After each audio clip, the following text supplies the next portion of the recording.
Zahnmedizin bedeutet mehr als 28 Zähne.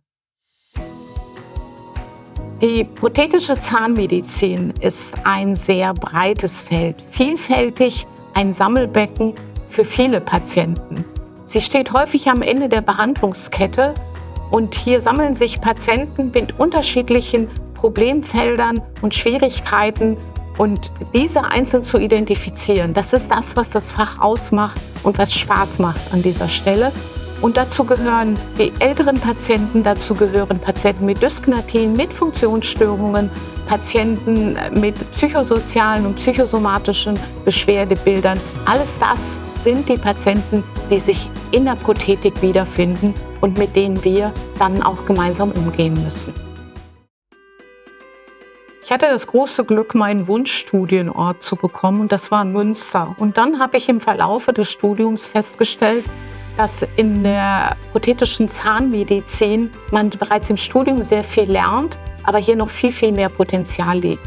Und deshalb war es dann mein Bestreben, hier in der prothetischen Zahnmedizin in der Zahnklinik Münster als Mitarbeiterin anzufangen. Und die zweite große Chance, die sich hier ergeben hat, war die Tatsache, dass hier wir in Münster die einzige Forschungsstelle für Psychologie und Psychopathologie in der Zahnmedizin damals mit Professor Müller-Fahlbusch besetzt hatten und ich sehr eng mit ihm zusammenarbeiten durfte und dann meine Neugierde hinsichtlich der Dinge, die außerhalb oder über die Zahnmedizin hinaus noch eine wichtige Rolle im Umgang mit unseren Patienten spielen, dass ich die Dinge hier lernen konnte und dann auch Learning by Doing zunehmend anwenden und einsetzen konnte und heute diejenige bin, die hier für diese Bereiche die Ansprechpartnerin ist.